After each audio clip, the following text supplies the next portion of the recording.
واقعی کیوں یہاں دھچکے ایک وقت کے کھانے میں ختم ہو جاتے تھے؟ اس نے تو کبھی اس پہلو پر سوچا ہی نہیں تھا۔ اور اماں بھی ان کے ہر ظلم و زیادتی سے آگاہ تھیں، پھر بھی چپ چاپ سہ جاتی تھیں۔ ہمارا مال، دل میں ایک کانٹا سا چبھا۔ 11 برس قبل ابا کی ڈیتھ سے پہلے یہ فیکٹریاں، یہ جائیدادیں، بینک بیلنس، یہ امپورٹ ایکسپورٹ کی پوری بزنس امپائر سب ابا کا تھا۔ اور یہ آغا کریم یہ راجہ بازار میں کپڑوں کی ایک دکان چلاتے تھے۔ غفران چاچا ایک معمولی سی کمپنی میں انجینئر بھرتی تھے۔ اور آرزو کے والد اسد چاچا، وہ تو وسیم کی طرح تھے، بے روزگار، نکٹو اور نالائق۔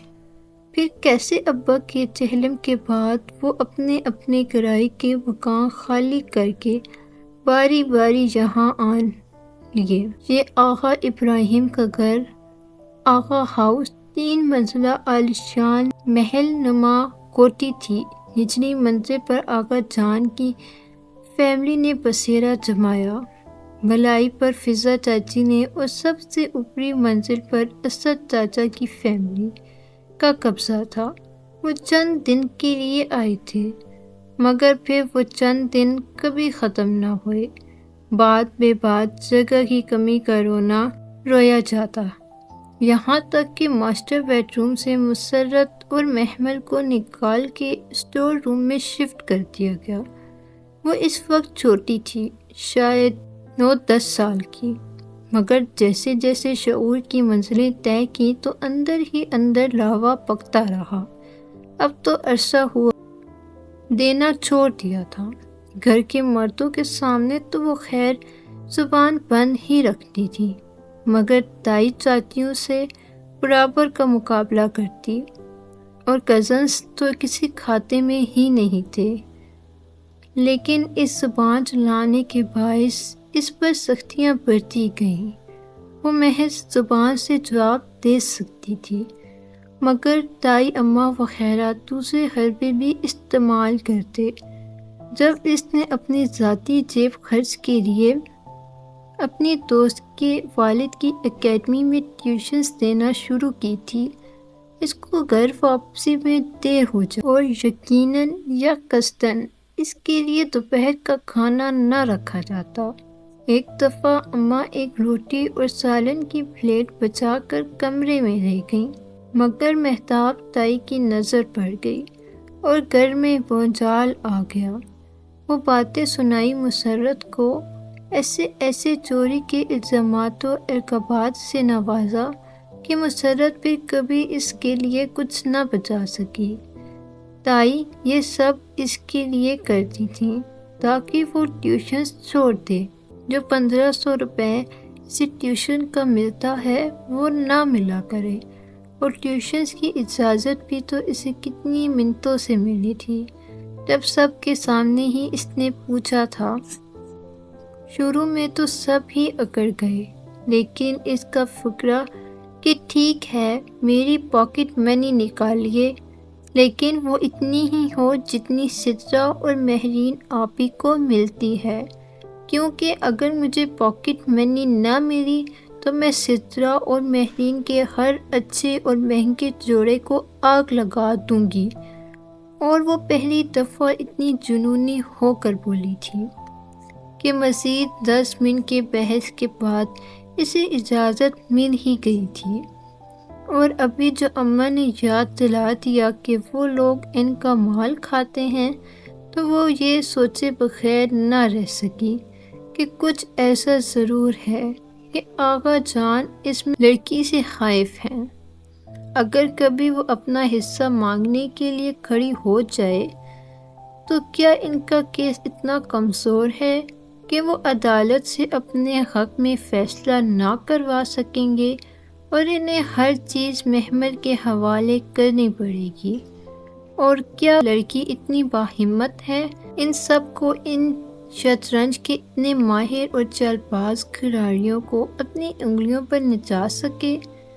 جواب ایک زوردار نہیں تھا، وہ ان کے خلاف کھڑی نہیں ہو سکتی تھی، لیکن اگر ان کے ہاتھ ان کی کوئی کمزوری لگ جائے، کوئی دکھتی رگ جسے دبا کر وہ اپنے سارے حساب چکتا کر سکے، تو کتنا مزہ آئے۔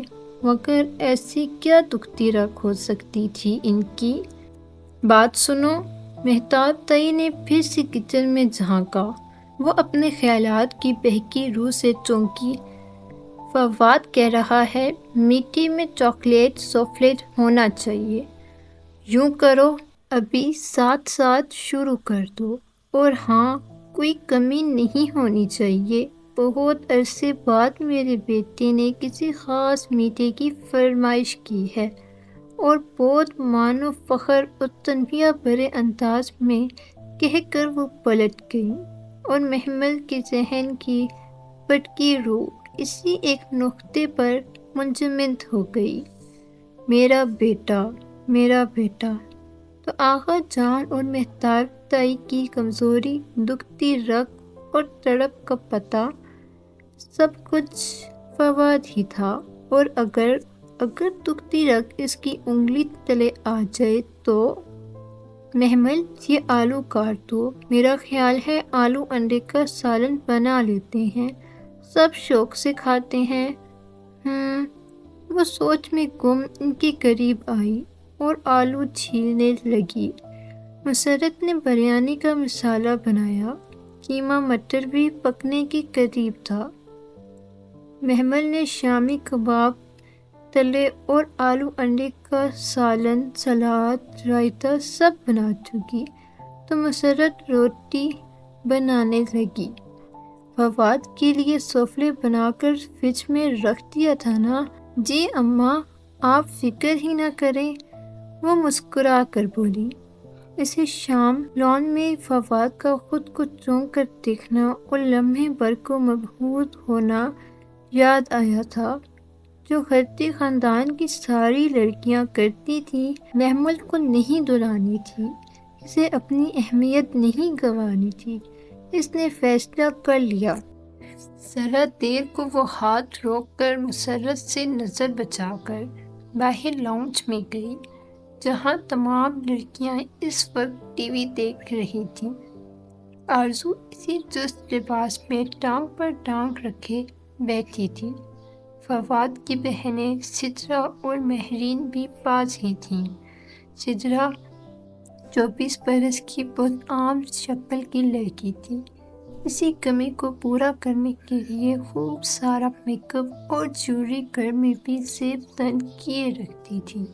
سیاہ بالوں میں گولڈن اسٹریکنگ بھی کرا رکھی تھی۔ پھر بھی زیادہ فرق نہیں پڑا تھا۔ 23 سالہ مہرین کا البتہ قد چھوٹا تھا، کافی چھوٹا، اور بال بے حد گھنگریالے۔ وہ سارا دن اپنے بال سیدھے کرنے یا قد لمبا کرنے کے ٹوٹکے آزماتی رہتی۔ فضا چچی کی ندا اور سامیہ میں سے ندا بڑی تھی اور سامیہ چھوٹی، مگر سامیہ اپنے بے حد لمبے قد کی وجہ سے بڑی لگتی تھی۔ مہرین اس سے اسی باعث خار کھاتی تھی، اور سامیہ بھی اپنی ماں کی طرح میٹھی میٹھی باتوں سے سارا دن مہرین کو مزید احساس دلاتی رہتی۔ ندا شکر کی طرح اچھی تھی، سانولی رگت پر بڑی بڑی آنکھیں تھیں۔ شاید وہ جانتی تھی فواد کے لیے اس کے مقابلے پہ سامیہ کمزور، جبکہ ندا ایک مضبوط امیدوار تھی۔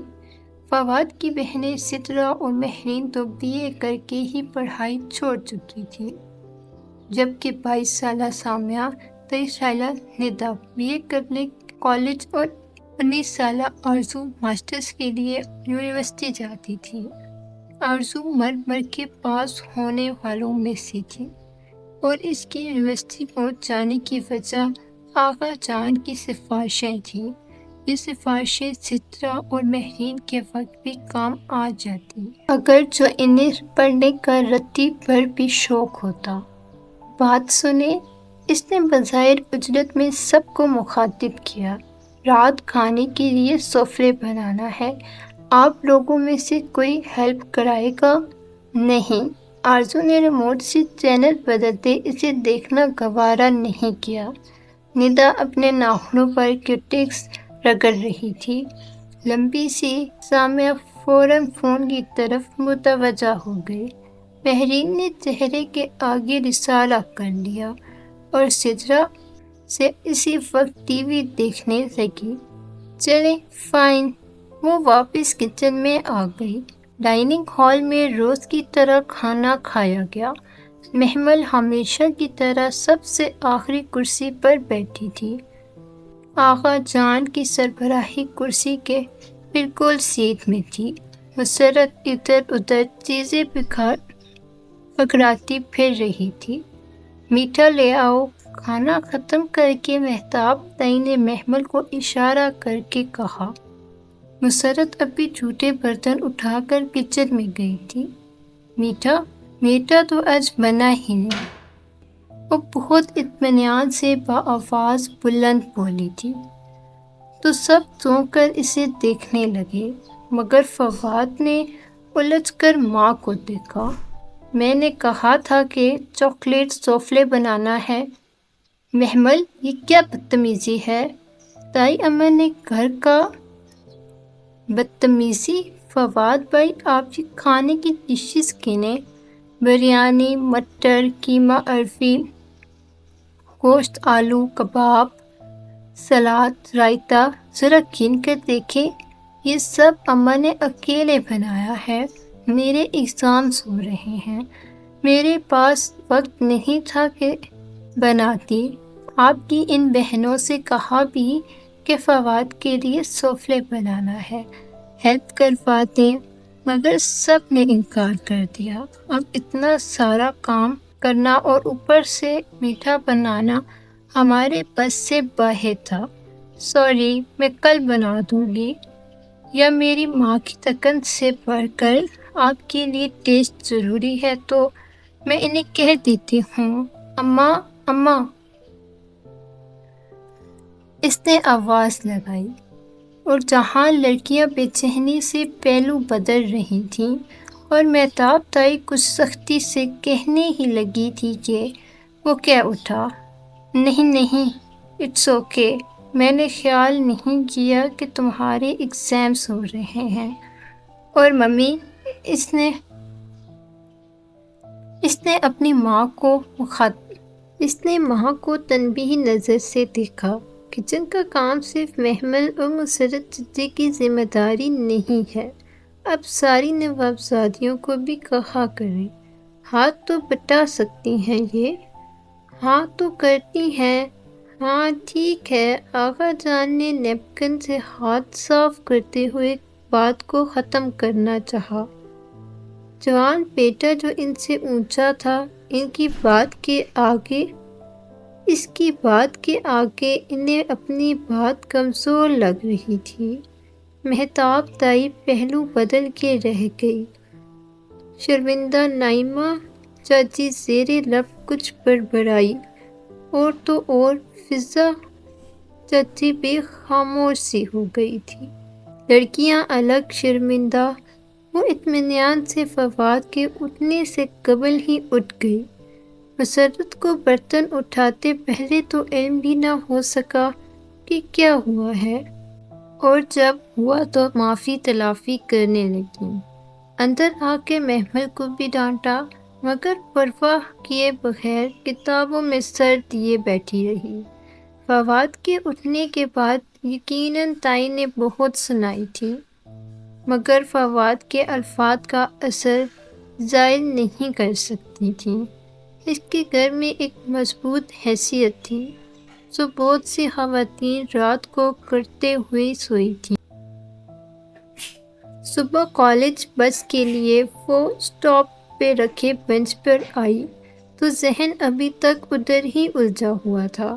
بینچ پر بیٹھتے ہوئے اس نے سرسری سا دیکھا، وہ سیاہ فام لڑکی اسی طرح بیٹھی تھی، گود میں رکھے کتاب کے کناروں پر مضبوطی سے ہاتھ جمائے خاموشی سے سامنے دیکھ رہی تھی۔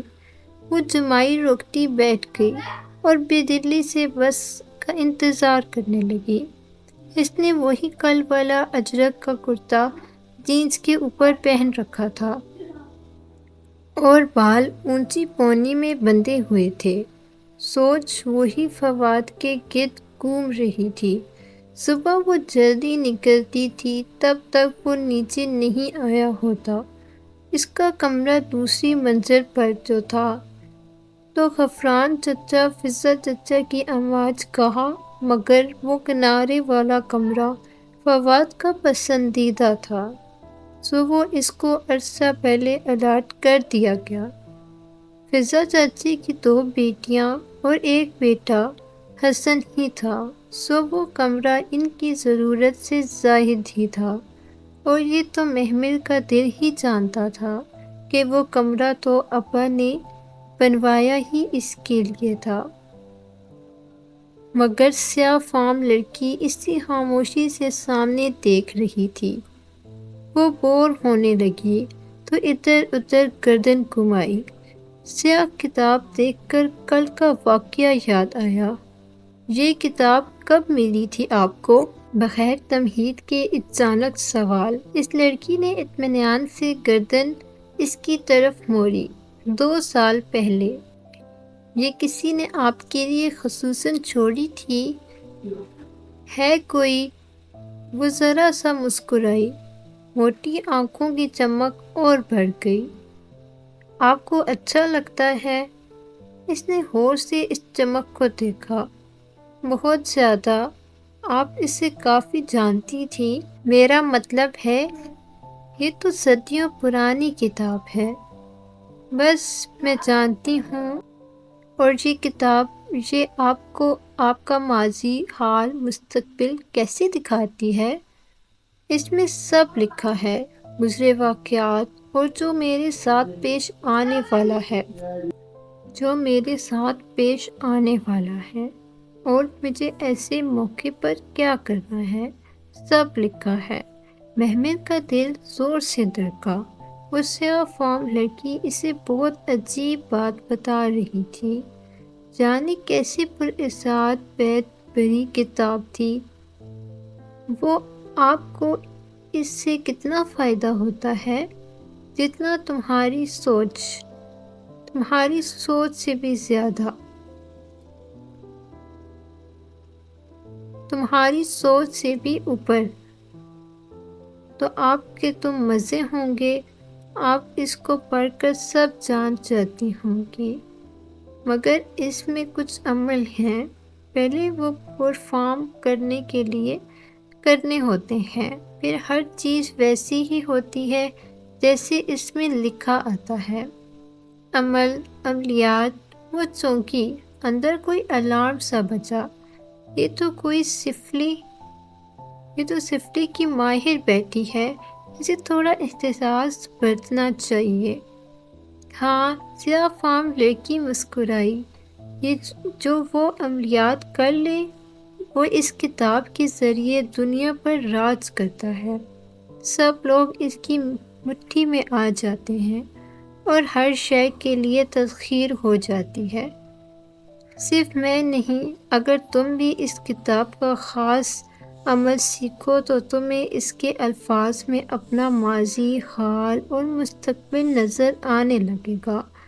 اور اس کے بعد وہ سحر زدہ کے سوال کیے جا رہی تھی۔ اس کے بعد تم اس کتاب کو چھوڑ نہیں سکتی۔ تمہیں اپنی زندگی اس سے باندھ کر ہی گزارنی ہوگی، اور اگر میں اسے چھوڑ دوں تو تم تباہ ہو جاؤ گی۔ تمہاری ہر چیز، ہر محبت، سب تباہ ہو جائے گا۔ اس کو لے کر تم چھوڑ نہیں سکتی۔ یہ سب اتنا آسان نہیں ہے۔ یہ سب اتنا آسان نہیں ہے۔ محمل گھبرا کر اٹھ کھڑی ہوئی۔ میری بس اسی پل بس قریب آتی نظر آئی۔ وہ دوڑ کر بس کی طرف جانے لگی۔ تم ایک دن ضرور آؤ گی میرے پاس۔ سیاہ فام لڑکی مسکرائی تھی۔ تم ایک دن ضرور گڑ گڑا کر یہ کتاب مانگو گی۔ میں جانتی ہوں تم لوگوں کی ستائی ہوئی ہو،